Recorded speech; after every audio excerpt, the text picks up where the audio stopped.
Hello and welcome to the Eating Disorder Therapist podcast. I'm Harriet Frew, eating disorder therapist, here to support you in finding peace with food and overcoming disordered eating. So today I'm going to talk all about learning to self-soothe without using drugs, alcohol, food, scrolling, or some other coping strategy. And this is going to be a bit of a deep dive into self-compassion as well, how we can just treat ourselves so much more kindly, and how this can have such a powerful ripple effect on your well-being. So let's dive in. So life can be extraordinarily difficult at times. As a human, you will naturally make mistakes and mess up. It's just a normal part of life. But how do you respond to your humanness with its understandable flaws and imperfections? Now, from years inside the therapy room, I know that it's commonplace to hear clients vehemently chastising and criticizing themselves. The inner critic rages strongly, and it's a challenge to feel good enough. Now, I'm not immune myself to the critic. As I am writing, speaking this, I notice that I'm feeling cross with myself for starting late, getting distracted, and I'm thinking of the day ahead and considering my cat Bruce's recent plight into ill health and wondering, am I a terrible pet owner?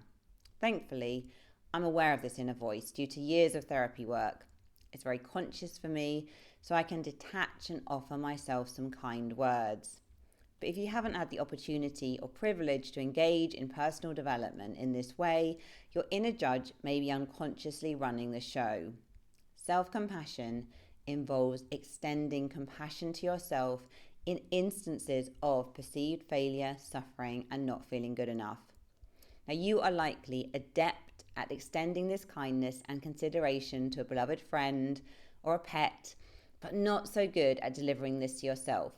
And this is where the magic lies. There can often, though, be significant barriers to self-compassion. You may feel unworthy of receiving it. You may also feel that it will render you lazy and unproductive, that you will lose your achieving streak. You also fear that softening the inner critic will leave you despondent and hopeless. And you probably secretly consider that the critic drives you to be a better person and pushes you to achieve. Now, interestingly, the opposite is usually true. Berating and judging yourself often leads to a shame spiral and feelings of self-loathing. And this can then activate self-sabotage behaviours. Things like, I failed, so I might as well completely fail and write the whole day off. Eat more donuts, drink more wine, spend more money. But ponder how you might motivate and encourage your child, a pet, or a dear friend. Words of love and encouragement support progress and direction. Harsh criticism often leads to withdrawal or disengagement, and you are no different. Research shows that people skilled in self-compassion are emotionally resilient and have improved mental well-being. So it is a skill that is certainly worth investing time in developing. Now, compassion-focused therapy, CFT, was developed by psychologist Paul Gilbert. This is a specific therapy that teaches you the very skills that you need to cultivate self-compassion, helping you shift from harsh self-judgment to a kinder and accepting relationship with yourself. And CFT starts from the baseline of no blame. So you are likely prone to self-criticism. Self-compassionate thinking helps you move away from this. It says that you're born into this world with no choice of family of origin, your social environment, and inherited genetics. And it's helpful to view yourself as the innocent baby tossed into the cauldron of life with all its messiness and imperfection. Much of your design, including the way you think, is therefore not your fault. Your environment is hugely impactful. So you may have become self-blaming and self-punishing towards yourself due to early experiences with family and early conditioning. And it is the tendency of the child to take the blame and feel responsible. People may have been doing the best that they could at the time to support you, or maybe not. But either way, you were a vulnerable child and at the mercy of situations beyond your control. And by accepting that these factors are truly out of your control, this can be the first step to becoming more self-compassionate. So, how early life shapes our later living. So, a hostile or difficult early life. So, if you were born into an abusive or hostile early environment, then unsurprisingly, you will grow up developing a threat-focused approach to life.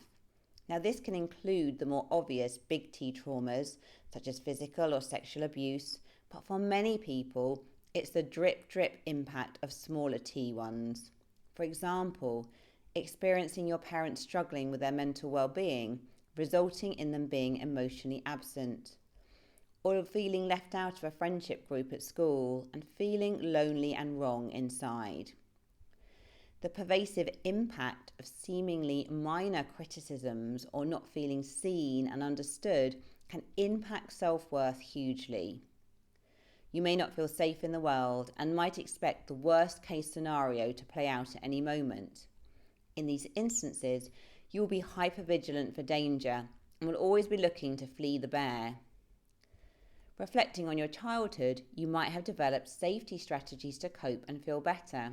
For example, restrictive eating, or checking things all the time, or counting behaviours, maybe having to have the volume of your TV on a certain number that has to be odd or even, or walking upstairs in a certain order and counting the steps. You could hold a lot of shame inside due to these early experiences, and it may feel extremely hard to trust and be open with others. What about if you had a safe and nurturing early life? So conversely, if you're born into a safe and nurturing environment, you will feel a greater level of trust and contentment in your connections and in relation to life in general. You will likely feel some level of self-acceptance and have less need to prove yourself through perfectionism or worldly achievements. And you will likely more feel peace and internal contentment. And you will connect more easily with others without fear or threat or harm, and you might also find it easier to self-soothe and take care of yourself.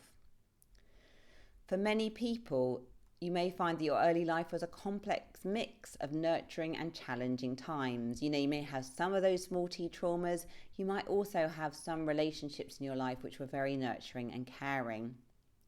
So in compassion-focused therapy, Paul Gilbert talks about humans having 3 emotional regulation systems, and these are the drive system, the threat system, and the soothe system. As a human being, you have motivations to survive and reproduce, and using your emotions is a way of helping you to achieve these goals. So you create a system which guides you in meeting the challenges of life. So you need a balance of the 3 systems, of the threat, the drive, and the soothe. Otherwise, you can become burned out or stressed. In a busy and overwhelming life, the self-soothe place is often not utilised effectively, as life is lived at top speed on the spinning hamster wheel. With no time, energy, or awareness for constructive soothing, maladaptive self-soothing is a frequent turn to, with alcohol, food, phone scrolling, or self-harm as examples. And this is not to shame you here. These are unconscious helping strategies that have often meant survival for you. So all 3 emotional regulation systems are important, and they have different functions and work to balance and counterbalance one another. So you need the threat system to avoid danger and stay alive. You need the drive system to have purpose and meaning. And you need the soothe system to rest and recharge. Now, dysfunction occurs when you overuse one system. So if you're always anxious, you're likely in the threat for much of the day. If you're feeling low or depressed, you may well be overly striving and burning yourself out. Overuse of the threat or strive systems can result in a dominant critical voice. And distress is caused by an imbalance of the 3 systems, and often it is linked to underdevelopment of the self-soothing system. So let's talk a bit more about each system. So the fight-flight system is a threat and self-protect system. It functions to pick up threats and protect you. The main hormones associated with the system are adrenaline and cortisol, and the feelings are often feelings like anger, anxiety, fear, and disgust. The purpose, striving, incentive resource-seeking system. So the function here is to motivate you towards an incentive and resources to survive.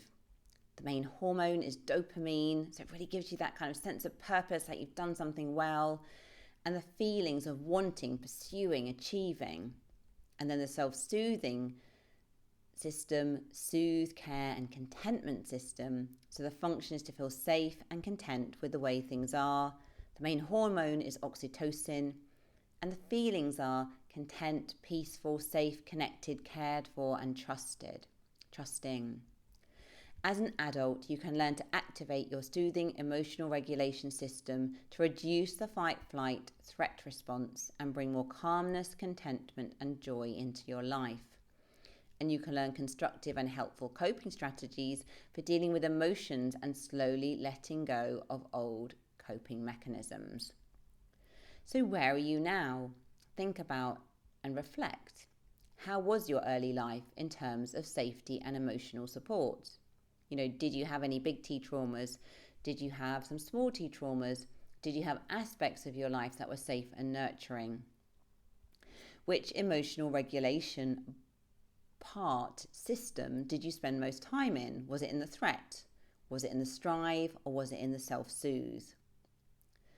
Which emotional regulation place do you spend most time in now? So most in threat, most in drive, or most in self-soothe? And do you have healthy ways to self-soothe currently? So you may be very reliant on food or alcohol or scrolling or overwork or lots of different things that perhaps cannot be so healthy. But how do you self-soothe? How do you look after yourself? How do you calm your nervous system and help yourself to feel more soothed and peaceful? So if you're not sure about this, think about utilizing the 5 senses for soothing. So sight, things like being in nature, looking at a beautiful beach or trees or flowers, or it could even just be a beautifully aesthetic home which just feels really safe and calming. Hearing as well. Do you listen to music? Do you like the bird song? Do you just like to listen and hear nothing at all, just being in complete silence and really finding peace there? Taste as well. You might really enjoy a certain cup of tea or a cup of coffee or a herbal tea, or maybe certain foods as well. You're eating them really mindfully. Again, that can make you feel very, very soothed. Smells as well. Sometimes people like to light candles or liking the smell of freshly cut grass or fresh sheets. Many different things that can make us feel soothed. And touch. Are you someone who likes to wear certain clothes that make you feel really soothed? And I know for me, anyone who's known me, listened to me for a while, that I love my leopard furs. And for me, touch is a very soothing thing. And I think just touching my pet cat Bruce as well, find that very, very soothing. And hearing the sound of his purr, I found that very soothing as well. So think about, how do you self-soothe? So you can learn self-compassionate skills as an adult. So it's worth remembering that you do have an innate ability to be compassionate, even if it feels unfamiliar. As a human being, you will often go out of your way to help others.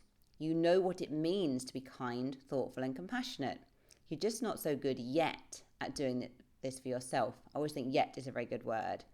So it's a valuable skill to hone. Self-compassion reduces shame, encourages openness, and brings a surge of oxytocin, that feel-good contentment you get from stroking a pet or holding a baby. So how to develop self-compassion? Thoughts by Kristin Neff. So Professor Kristin Neff is a trailblazer in research and understanding self-compassion. And she talks about 3 pillars of practicing self-compassion, including self-kindness, shared humanity, and mindful awareness. Before exploring these, it sounds obvious, but it's helpful to fully acknowledge that becoming self-compassionate is a helpful thing to do, even if you don't feel like it yet. Act first and the feelings will follow. You are deserving of self-compassion as much so as any other human being. So how to become self-compassionate? First of all, self-kindness. You are likely exemplary at offering kindness and support to a good friend or pet. These actions help your loved ones to feel accepted and supported. You need to learn to comfort and soothe yourself in the same way with your words, actions, and thoughts. For example, when you have a difficult day, you take extra good care of yourself in the evening. You show yourself empathy and warmth. You don't berate yourself for things that are not working out. And you don't engage in self-sabotaging toxic behaviors. And your thoughts, words, and actions may be things like, never mind that it didn't work out. Some days are harder. I had a tough day today. How can I take care of myself this evening? Having a soothing bubble bath, phoning up a good friend and venting, reading a favourite book or watching a film, resting or listening to some music. These are examples. And again, you can think about activating the 5 senses with your self-care through sight, hearing, touch, smell, and taste. Acknowledge your shared humanity. This means recognizing that every single human is a flawed individual with imperfections and weaknesses. No one has it all sussed out by any means. In your moments of failure and imperfection, you are not alone. Many people are going through similar difficulties in this very moment. It's a valuable perspective to zoom out and appreciate this, as in your hard moments you can feel very alone and isolated. And the last one is becoming mindfully aware. This means being able to acknowledge your thoughts and feelings without judging, avoiding, or bottling them up. This puts some distance between your thoughts, feelings, and yourself. For example, if you lose control of your eating without awareness, you might label yourself as a greedy person with no self-control. But with awareness, you can take a step back and pause. You can reflect on what has happened and notice that you were over hungry and stressed. You can be curious and questioning of the event and offer yourself insight and understanding. To help with developing mindful awareness, slow down and allow yourself to reduce the speed of the busy life treadmill. And every day, work to allow precious moments to pause and reflect. If you have limited time, 5-minute snapshots can be hugely beneficial. So it might involve slowing down your breathing and connecting with your body, going out into the garden and pottering, pausing to look out the window, using a meditation app, laying on the bed and resting, making a cup of tea and sitting down to drink it mindfully, allowing yourself to get support and be open with trusted others. Because when you hold everything inside, you can feel isolated and alone, assuming that everyone else is coping. But when you share and practice openness, you realize that we are all in the same boat, muddling imperfectly along. Openness encourages mutual support, empathy, and builds trust. Self-compassion takes practice. It is definitely worth the investment though. Becoming a good friend to yourself is one of the most effective ways to improve and sustain positive mental health. So 10 ways to become more self-compassionate. Number 1, when you are tired, rather than relentlessly pushing yourself to the limit, stop and allow yourself to rest without guilt. Number 2, make time to feed yourself nutritious and delicious food. Fueling your body is a cornerstone of self-care. Number 3, when you feel sad or anxious or angry, talk kindly to yourself and listen to your feelings. They are guiding and communicating with you. Look after yourself as you would a dear friend in distress. Number 4, when work is overwhelming, take time out to rejuvenate and soothe yourself rather than taking on more. Number 5, when something goes wrong, take action to remedy the situation. Forgive yourself and accept that we all make mistakes. Move on and learn from the experience. Number 6, regularly recognize your unique qualities and gifts. This is not about arrogance, but a gentle, quiet knowing. And number 7, have gratitude for the blessings that you do have, putting the blinkers on to comparisons with others. Number 8, learn to say no when you get the sinking feeling of obligation, when too much is demanded of you. Learn to set healthy boundaries. And number 9, see the funny side of life. Humor can lighten your experiences considerably and places life in perspective. Does it matter that much? And number 10, listen to your joy. What makes you feel excited, happy, and hopeful? Ensure that you make ample time for your joy in daily life. And it's often the simplest little things that make our hearts light up and sing. Okay, so I hope you enjoyed this episode. Hope it's given you some little kind of tips and thoughts and reflections to think about being more compassionate to yourself and also practicing self-soothing. Okay, so if you're not following me already on Instagram, do seek me out, the Eating Disorder Therapist _. And for further support with your relationship with food, do go to the eatingdisordertherapist.co.uk. And if you enjoy this podcast, I would be so grateful if you'd follow, rate, and review, as it helps it reach so many more listeners. Thank you so much for listening today, and I look forward to sharing another podcast episode with you very soon.